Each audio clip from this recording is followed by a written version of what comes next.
Hello everyone, good evening.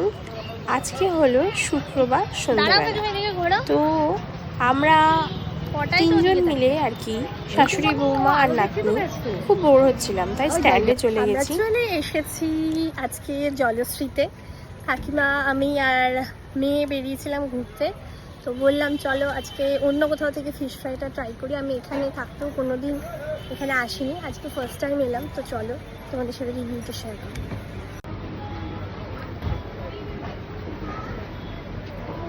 জলশ্রীতে আমি first time এলাম। আমি চন্দননগরে বহু দিন ধরে আসি, কিন্তু আমার কখনো জলশ্রীতে এসে কিছু খাবার ট্রাই করা হয়নি, সবার মুখ থেকে শুনেছি।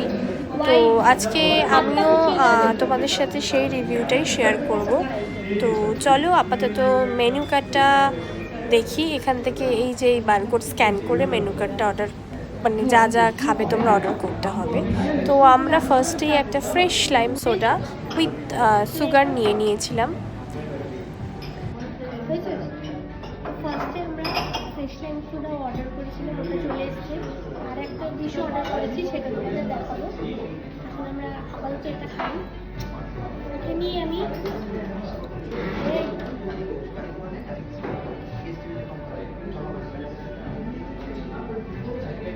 তানবিরা তানবিরা তানবিরা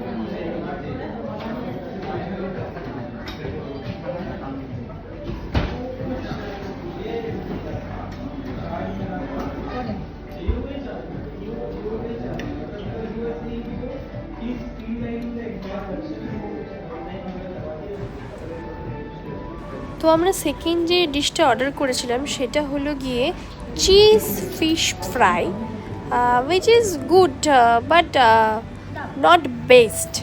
আমার ঠিকঠাক লেগেছে, অ্যাভারেজ খাওয়ার ছিল, মানে ভীষণ আহামরি কিছু না। ওর থেকে আমি বলবো মানে বাজেট ফ্রেন্ডলি হবে বলাইয়ের ফিশ ফ্রাই অনেক বেটার, অনেক বেটার। মানে আমার ঠিক টেস্টও অত আহামরি কিছু লাগেনি। তোমাদের সাথে আমি একদম অনেস্ট রিভিউ শেয়ার করলাম। তার সাথে মায়োনিজ আর স্যালাড ছিল।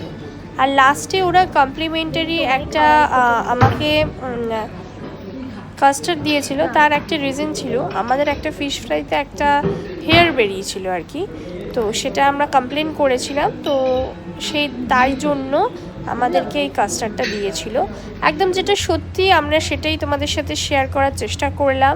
ঠিকঠাক লেগেছে, অ্যাভারেজ খাবার দাবার ছিল। আসতে পারো একবার ট্রাই করার জন্য।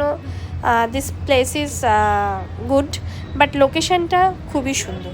ব্লগটা কেমন লাগলো অবশ্যই জানিও। আবার একটা খুব শিগগিরই মিনি শর্টস ভিডিও নিয়ে তোমাদের সাথে দেখা হবে। Till then take care.